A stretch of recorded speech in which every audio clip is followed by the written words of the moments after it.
Hi, everyone. Welcome to the Wilson Center Instagram page. My name is Erin Sullivan. I am the by night, retired tour alumni, I guess, by night, retired professional actor. Well, not all the time, but right now, yeah, Wilson Center is the home base. I'm so thrilled to invite you guys to our interview this afternoon. We are going to be interviewing Brittny Smith of Summer, the Donna Summer Musical, that is coming to Wilson Center next week, June 1st and 2nd, both 7:30 p.m. shows. Brittny is absolutely delightful. We were just doing a little bit of a test run here, and I can't wait for you guys to get to know her. Just for everybody who's joining us, remember, we just announced our Broadway season for next year for 22-23, and it has got something for everyone.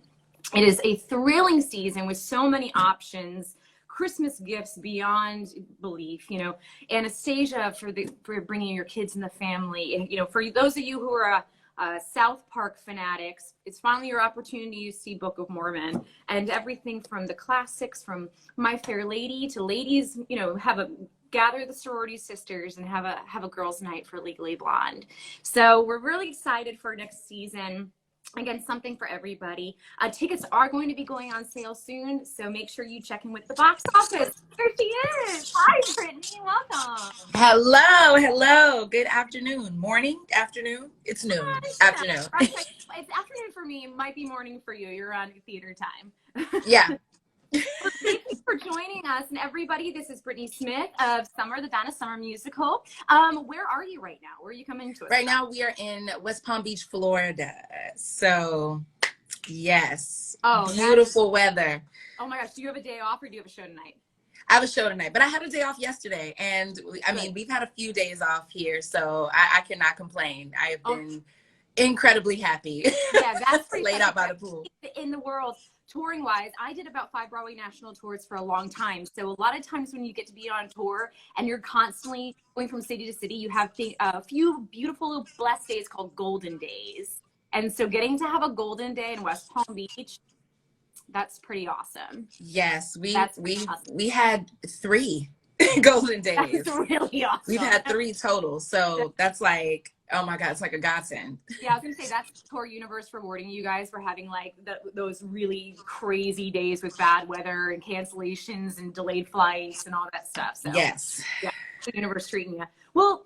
Like we're saying, so Donna Summer, the Donna Summer Musical is coming to Wilson Center here, well, in beautiful Wilmington, North Carolina, next June 1st and 2nd, which is so crazy. It's about to be June. It's about to be June. Can you believe that? June of 2022 at that. Like, let that sink in. I barely know my name, let alone the date these days. So we're so excited to have you guys. We had a little bit of a delay in your show just due to weather because you're January, but you know what, the fact you're getting to come to Wilmington in June is actually, I think you guys are going to really get to enjoy your time here and get to see our beautiful town. So we're very excited. We're so excited. Yeah, so let's just dive right in.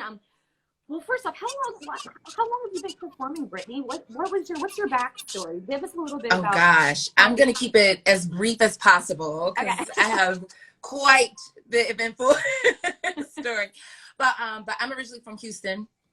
And I started performing, performing art school when I was about 7. So I've been in the industry for a long time, just in performing arts school and all that good stuff. And fast forward, I've touched a lot of sectors, different sectors of the industry. I started actually in TV and film.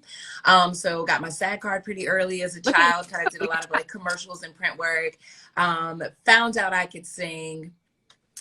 My mother actually, was a singer, played a bunch of instruments, all that good stuff. So, kind of had a great rearing artistically. And, going forward, I was in a couple of R&B singing groups, and notably there was one we were signed to and managed by Matthew Knowles, which is Beyonce's father. So, yes, big deal in Houston, big deal in the world. But yeah, so I kind of had a lot of like rearing and like a lot of my artistic abilities and a lot of my smarts, a lot of my intelligence as an artist, as an actor really kind of came from being there kind of in that Knowles camp. But I've also danced for the Houston Rockets. I kind of touched that, the pro dance, NBA sector. Yeah, all the way into, you know, I found my way into musical theater. So moved from Houston to Atlanta, did stints between New York and LA, just working. And I've been on tours now for about 10 years. 10. All right, I was 5. You have doubled my time for you. 10 years. So I've just touched a bunch of different sectors of the industry. It's been a real big honor and blessing to, you know, be able to kind of travel the world and continue to learn, you know. Yeah. I mean, I always joke with not joking to say that the amazing thing about being on tour is you're getting to see the country or the world on somebody else's dime.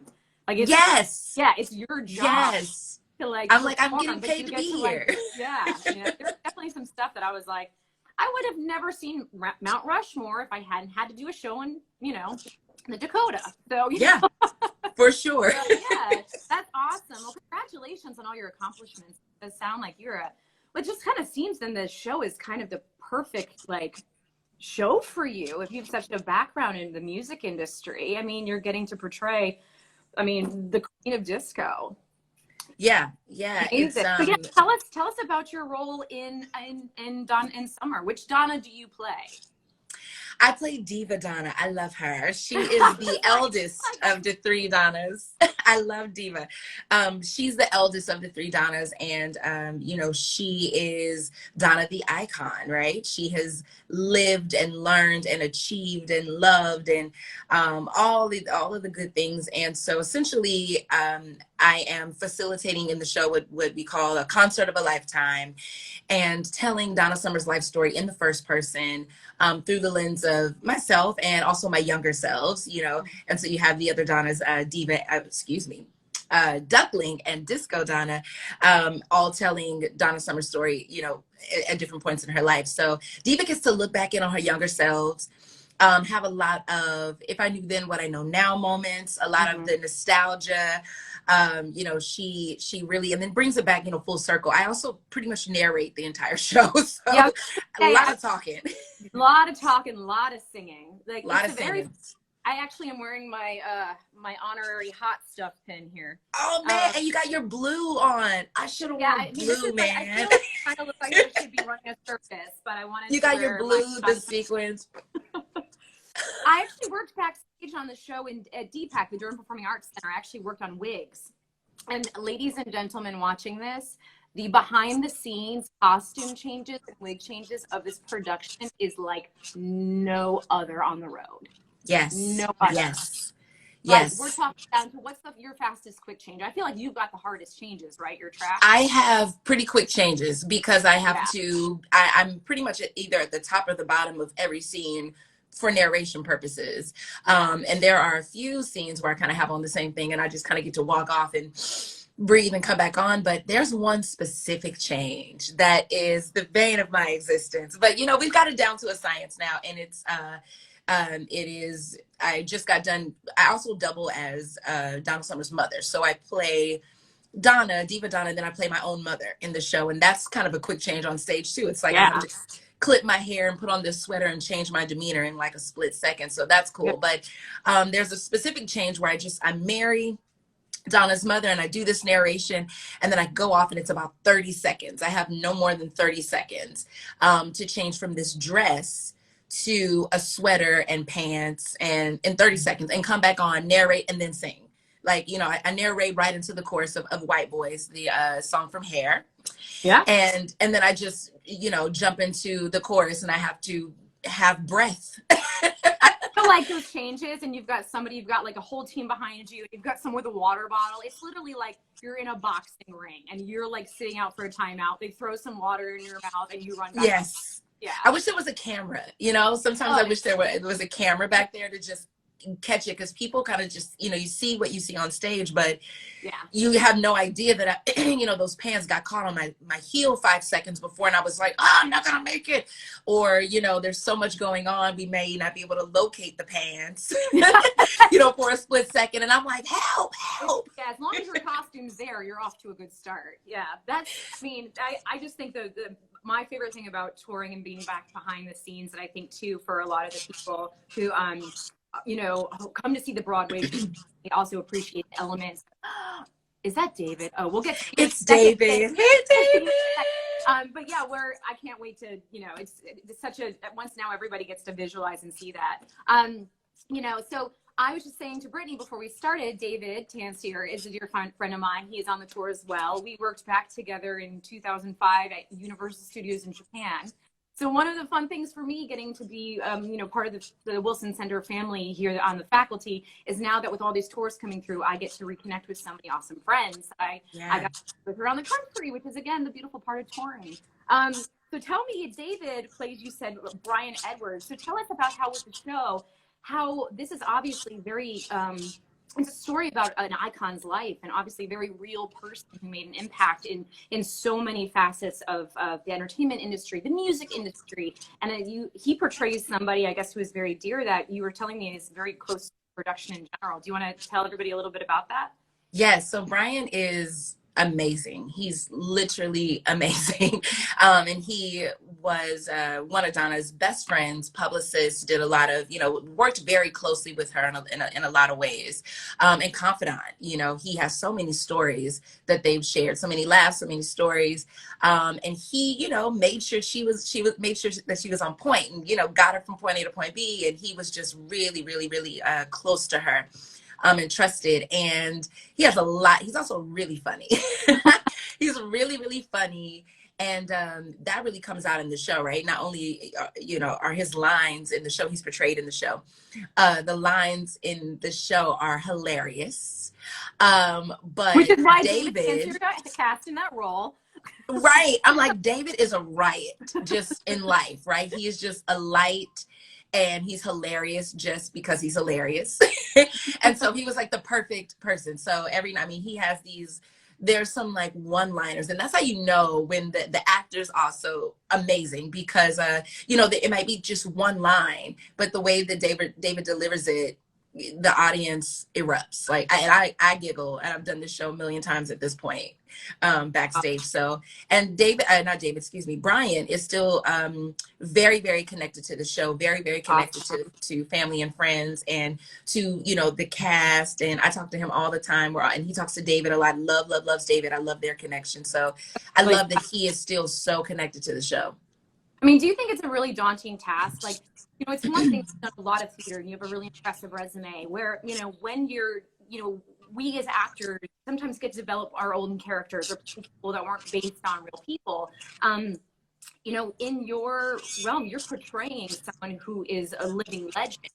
What kind of pre-pro, like when you got the role, I mean, it's a daunting task to put on those shoes. It's a lot of pressure. What did you do once you got this role? What was your personal homework that you did to embody, Miss Summers? I'm glad you said embody, because I say that all the time, that I never wanted to impersonate Donna Summer. She is a tough act to follow, honey. Like, you know what I mean? But she is, as an actor, I always want to preserve the life and the legacy, especially of the, if I'm portraying a real person, and so there isn't a lot, in my opinion, that's left up to massive interpretation, and I can just turn Donna into this other person, because it just loses the essence of who she really was. And you want to convey who she was to the audience, and I don't want people to say, oh, Brittny. I want people to say, wow, this really made me think of Donna, even though there's this other, person that is embodying her. So my homework was, I did a lot of research, a lot of reading, a lot of watching videos of her. I still, even now, I still study this woman, and in studying the script as well, and then going back into kind of cross-referencing some of the things that were said in the script that I just didn't know, like, what is this? I see it in the script, but what, situation actually happened to fuel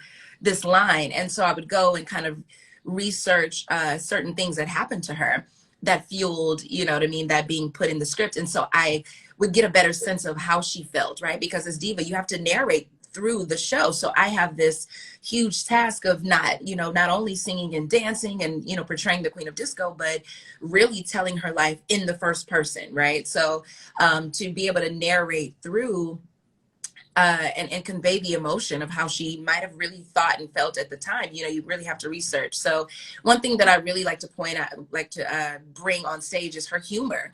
There were so many people that did not know how insanely funny she was, you know?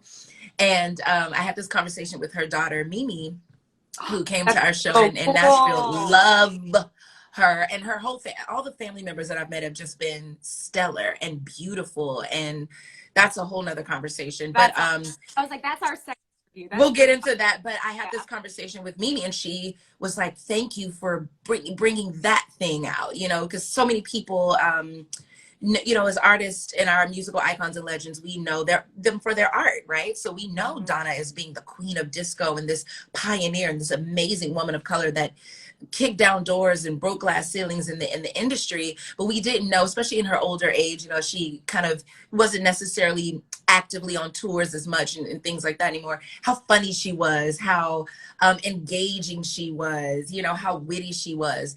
And so in watching videos of her and watching her mannerisms, not only are there things that I want to bring out in the performance element, but in my speaking, you know, how she tells a joke, how she, you know, looks and turns her head. So her speech pattern, and it's the yes, her speech pattern, the timbre. It's the details, and that's the stuff. It's the details. Yeah, I mean, that's really impressive. Nicely done, and congratulations, because there's no doubt in my mind that that's gonna just, if only, just heighten your already probably remarkable performance. So, way to be a solid actor. Like, it's that SAG-AFTRA side of me. It's that SAG-AFTRA thing, yeah. I love that. Thank you so much for you. So with tour, take everybody through a normal show day for you. Like, from when you wake up to that curtain goes down. Yeah. So on a normal day, just like a one show day, because 2 show days are another animal. Oh, that's like another interview again. That's another thing. Usually I'm up, I'm eating breakfast. A lot of people well, I'm actually working out here right in my room, my hotel room. I have kind of, you know, resistance bands and core sliders and things like that. So I usually try to get a workout in pretty early. I used to try to work out a little closer to showtime so that I would be warm and all that good stuff, but I just would get tired. So I'm eating breakfast, I'm working out.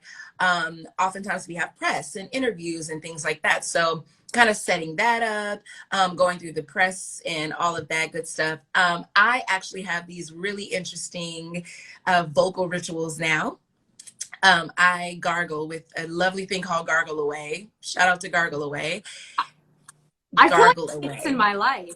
I'm gonna have yes, you need this in your life. So this came from, I actually came down with laryngitis back in January. Laryngitis. And so that was tough, right? And I didn't call out. I barreled through an 8-show week in Tampa, Florida with full-on doctor-diagnosed laryngitis. I would have been like, shot right here, please. Like right there. And so I have a voice doctor. We call him Dr. Voice. He's in LA. He overnighted me a box of stuff, you know, just like, you know, to get me kind of back up and running in a really short amount of time. Because I'm like, I have to do these shows. So in there was Gargle Away. And I hadn't used it before. I'd used some of these things before. So they sell it at Walgreens, but not all Walgreens. So you have to you can get it from Amazon. They are just packets, right? It's like 6 packets to a box. And let's see, do I have one in there? I might actually have one right on my person. I have I do have one. But this is the Gargle Away mucus care. Gargle Away throat care is the one I use a lot, and I also have this one. But it's all natural ingredients. The specific one, Gargle Away throat care, has like cayenne pepper and Himalayan salt. I mean, all kinds of these natural things. So sore throats, any like infections, when I tell you, it is a miracle, and I just open up. So I literally take one of these packets, and it usually earlier in the day, and to a little bit of hot water, half a packet, and I just stand there and gargle over my sink, and it kind of opens me up. I also usually pop a a boron tablet, throat calm. And these are just all things that kind of get me through and this is what the day vocally. Your daily vocal ritual. These are my daily vocal things: warming up, gargling with a half a packet, then I gargle with the other half of the packet just before the show, usually about 15 minutes before the show. So I'm always, I'm the person with the kettle that's in my room that heats up the water. And so this is literally these are my daily rituals, just to kind of, it's like preventative care, but there's so much singing and so much speaking that I have to do in the show. And then also factoring in, like the different climates and the different environments that we're in. So I literally do this every day so that I can make sure that I'm all good. And so beyond all of that, usually we get to the theater, whether we're on the tour bus, or sometimes we are at a hotel that's walking distance from the theater, which I love. And yeah, I usually get to the theater. Call time is always half hour before the show. I can't do anything in a half hour. So I get there an hour before. I was like, a half hour is terrifying. Like, it takes me. It's terrifying, and some people can do it. Some people can do it brilliantly, and I look at my castmates like, you guys are rock stars, because I need like at least an hour. Yeah.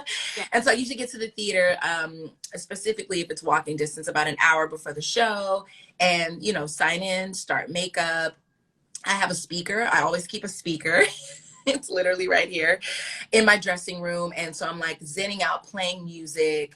I usually do a vocal warm up for 20 minutes, about at the 45-minute mark before the show.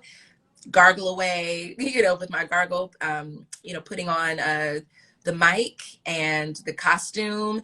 And then once we hit places, I'm kind of like, finishing touches. And then we're off to the races. I go to stage left. And grab my mic. Itself is a one-act show, right? You guys don't have an intermission. It is out of the gates, and you don't stop until that curtain goes down. Yeah, and this is also why I do all these preventative things vocally, because it is off to the races, and I don't have 15 minutes to kind of 15, 20 minutes in between. So yeah, it is off to the races. It is incredibly physical, but from start to finish, it's such a blast, this show. Yeah. So that it's actually helpful, once we're kind of in it, we're like, all right, we can kind of barrel through. I was going to say, I don't think I'd be mad about not having an intermission, because you just don't have a chance, you know what I mean? Like, sometimes it takes so hard for you to like get your energy back up when you have that 20-minute break, or this, forget about it. Same with the audience. The audience isn't going to have a break to even regroup. Like, they're going to be there with you on this whole. Absolutely. Yeah, you're right. We're so excited to have you guys. And we can't wait to host you here at the Wilson Center next week. Everybody at home, and tickets are still available. The show is going to be June 1st and 2nd, 7:30 p.m. on both nights. Brittny, thank you so much for your time. I know, thanks for penciling us in between your gargling. I'm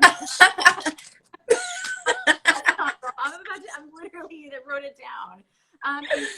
We look forward, and please tell everybody for PG Tours. I think the tour company you're working for is outstanding. We'll pray there. I am good friends with. He's amazing. And Lauren Sobin, your director, was in my first professional show with me when I was 19 years old. Oh my goodness. Yeah, so I'll find you and we'll talk about Lauren. But Lauren raised the roof. I adore you. Yes, awesome. I love Lauren. Somebody in the comments said they were going to buy Gargle Away. Please do. When I tell you, it saved my vocal life. I'm almost, if I run out, I am scared to run out. You need to make sure that's always in your hospitality rider. As the hospitality coordinator, maybe Gargle Away should be on my list. Oh my gosh. Oh, I would love you forever if I got two Gargle Away packets, one per show. I'll see what I can do for you. Well, Steve, you were such a delight, such a talent. We're so ecstatic to see the show. It's going to be amazing. Enjoy your day, please. And, we'll see everybody. Thank you all for tuning in. We'll see everybody next summer, the Donna Summer Musical at the Wilson Center. Thank you. See you. Thank you. Bye. Bye.